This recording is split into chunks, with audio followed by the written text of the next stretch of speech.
Hey everyone, welcome back to another review. I'm Vincent and I'm here to review the Star Wars Ahsoka series, Howler and Sabine Wren from the Vintage Collection.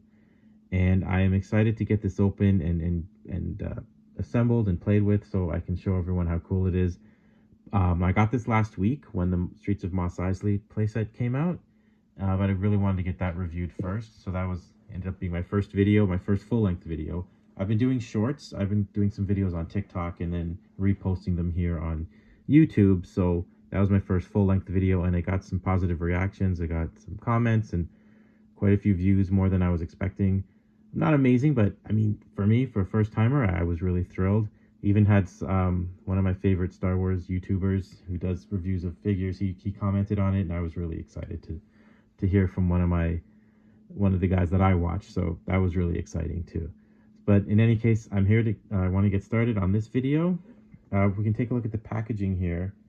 The Howler with Sabine Wren, the Peridia outfit here from that planet. The box has a lot of great artwork on there. Here on the side, there's a lot of great pictures. Some great art on the back here as well. So shows what the carded figure is inside and what's included. Now, I always love looking at packaging because I design retail packaging for a living, so it's cool to take a look at all the packaging, how they fit everything, even with all the multi-languages.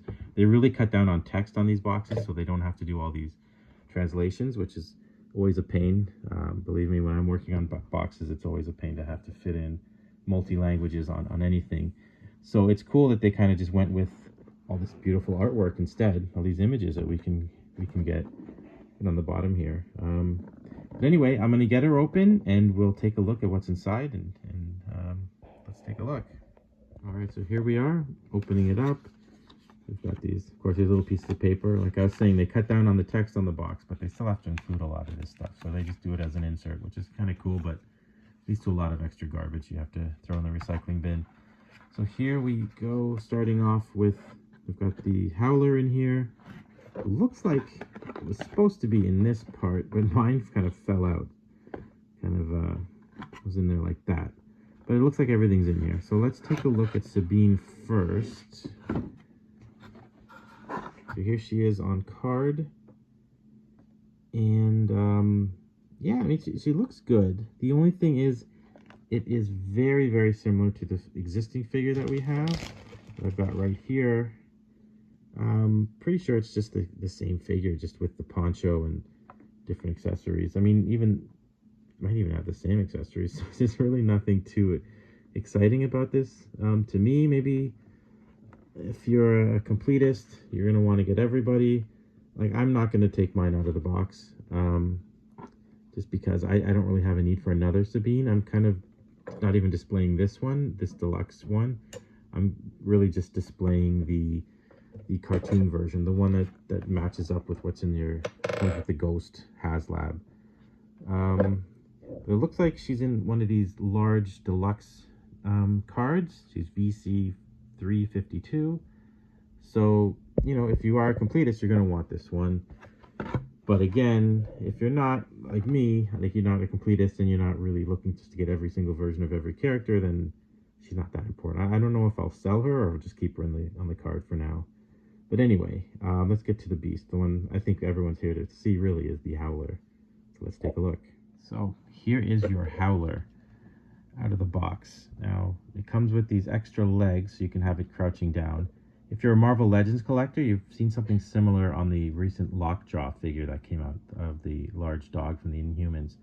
Came with these sitting legs so they could kind of get away with not putting all this articulation into the hind legs to make it sit properly, but it still has great articulation. So if you take a look, it's got the mouth that opens and closes, the neck has a nice ball joint there. I'm not too fond of how they did the straps here, so it kind of plugs in. It looks very phony. It just doesn't, it stands out as looking like a toy rather than looking more realistic, which is what we all kind of want these figures to look like. But you can see the sculpting is great. The double nostrils and the teeth, the inside of the mouth even has some nice sculpting and paintwork in there. Yeah, let's see the legs, and they bend. Got ball joints at the shoulders and hips. We've got ball joints here at the at the elbow areas, and then the ankles as well. And the tail moves, but it feels a little bit stiff, but it does move around. So you can get some nice running, walking, standing poses with the Howler. Let's take a look at the legs. I'm going to do that in real time so you guys can see how easy it is. This is my first time doing it, but pretty sure if it's like lockjaw, they'll just kind of pop on. That's a bit tricky, actually. So it's a little bit tricky. It feels like it's going to fall off because it is not on there all the way. Wow, that feels kind of rough doing that, but yeah, you can see you can kind of get her in a nice sitting position here now. Just kind of cool. I don't know if I would display it this way, but I mean, if you have multiples, maybe if you get one for all the characters to ride, you could have one sitting and one standing in your display. It works pretty well. It looks kind of cool. But again, yeah, I don't know. I prefer if they had better articulation so we could actually make these poses rather than having to swap out pieces. I always prefer it to be articulated rather than have extra hands and stuff like that. I mean, extra heads make sense if it's a different expression for a character, but something like this is a little odd to me. But it does work. It works well. In the saddle, I didn't mention the saddle, but it's got great sculpting with these pouches and these like bone pieces or whatever that is in there, and this roll reminds me of the Hobbit's backpack with their little blankets and everything rolled up. Now let's take a look at how the Howler looks with a rider. Now here is Sabine on the Howler. She looks good. The reins are just very thick, so like the strap looks very much like a toy when it's in her hands like that. Which was fine on Power of the Force too, but when you're looking at vintage collection, you kind of expect it to look more realistic. And she is very tricky to get on here. I think it's more of a fault of her rather than the beast itself. The Howler is no fault of it, but yeah, really Sabine just kind of getting her little spindly arms and legs in place. It was kind of difficult, and then getting her feet to stay in these stirrups was also kind of tough. But I mean, it looks good. It looks cool riding it. And I think if you had like all the characters like Shin Hati and everyone else kind of riding along on these Howlers, it would be make for a pretty cool display. It's just too bad they haven't done more characters like Ezra in that outfit and those little crab turtle guys as well to make a nice display out of everybody. But yeah, it Beast works well. It's a nice addition. I think the Blurg may have been the last creature beast thing that we got, and then I don't know what I forget what's coming up next, but hopefully we get another dewback, which would be a bit larger, and maybe even I wouldn't mind getting another bantha as well, because it's been quite a few years since we had one of those, and I don't have one in my collection, so that would be kind of cool. Well, there you have it. The Howler, I think it is a worthy addition to your collection. Whether you're a fan of Ahsoka, a fan of just creatures in general in the Star Wars universe, it's nice, it's a good size, great sculpt and paint. Again, Sabine was maybe the weakest part of the set, just because she's a kind of a reissue of what we've already had. This being, as I said, the older version. The new one I'm not going to open up probably, but yeah, but it's a great addition, even if you just want to have it.